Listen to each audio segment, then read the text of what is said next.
know how good they were, right. who with the way the NBA is played today would be better. Give me three guys. Like borderline all-star player or all-star player today. Who would be like a 6-time all-star, 5-6-time all-star today?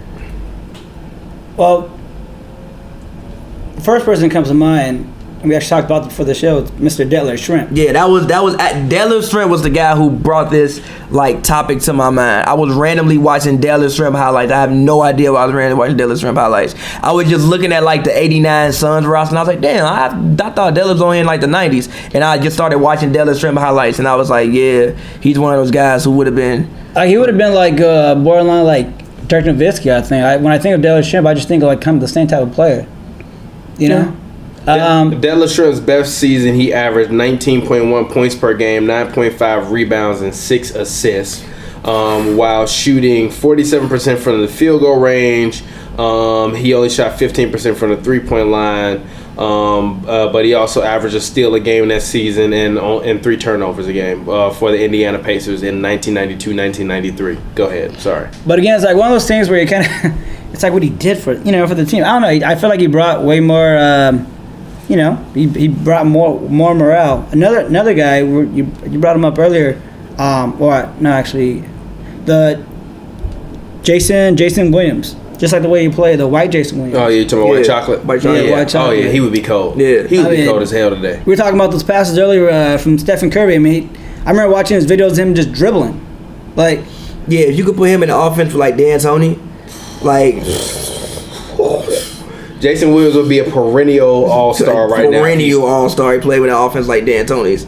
And you put some shooters around him, first of all, I would watch every single goddamn game. He would be throwing the stupidest, I would watch every single damn game.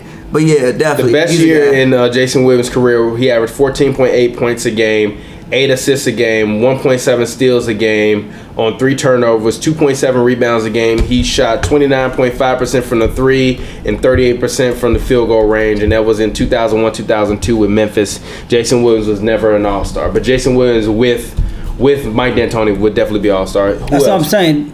Never an all-star? Like, yeah. To me, it sounds ridiculous now. Yeah. The next player, I need to look him up because you guys, I'm going to get a lot of heat for this, but... Who? I always forget his name, but I love him so much. But I always forget his name. Hold on, real quick. 1 second. In terms of me, players from the 90s that I can think about, I personally said Dale Curry. I think Dale Curry would probably be even more in that conversation of one of the greatest shooters of all time. But obviously his son Steph Curry is there.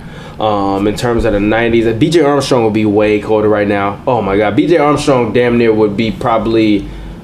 If he played in the East now, would probably be a damn near borderline perennial all-star right now. I think B.J. Armstrong would be cold as fuck right now. He would be cold as hell. Yeah, I haven't heard that name in a long time. I think B.J. would be cold, Armstrong. And we talked about Kukoc on the happy hour. Yeah, Kukoc. But go ahead, who's the guy?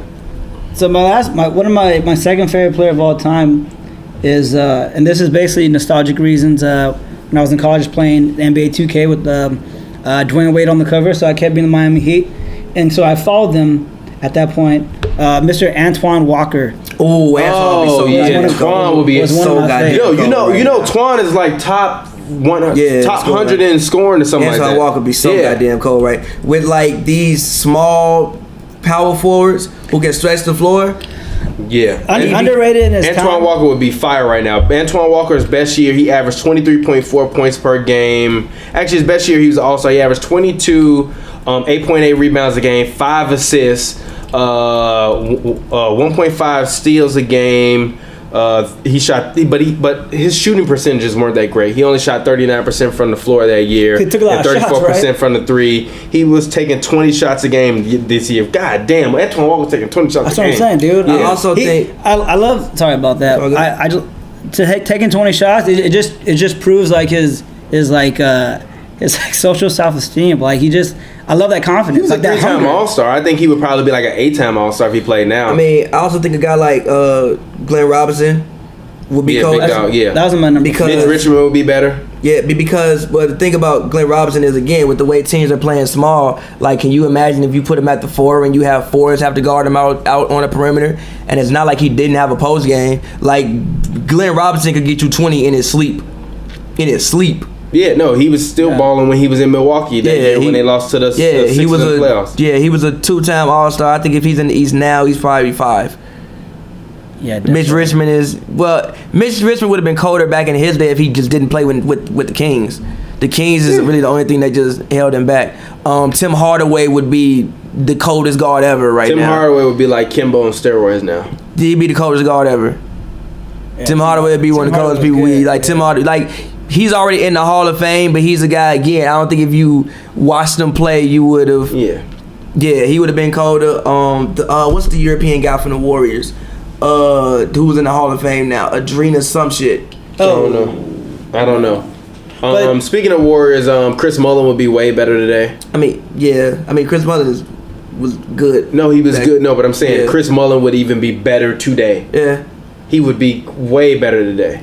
Rick Smits, I think, would be better too. Yeah. Rick Smits. I'm not mad at that. I think Joe Dumars would be way better today. Oh, Joe Dumars was sick. Yeah, I think Joe Dumars would be way. I think Rodman would even probably be way better because I think now with Rodman, you would depend on Rodman.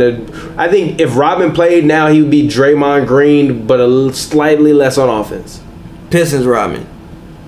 But still, because Pistons Rodman was like talking about Chicago Rodman or talking about any Rodman, even Rodman would be way better today because now everybody's your height and they all play on the perimeter, so he can guard whoever. Yeah, and he's gonna be Rodman would damn near average like 16 rebounds a game this season. But not only that, but he would be crushing it on Twitter and social media. Oh, with that hair and the Rodman brand would be lit on Twitter. Was he dating Carmelo Electra at the time? Like he one of the hottest. Yes. Okay, fine. I got another question. Right. To follow up with that.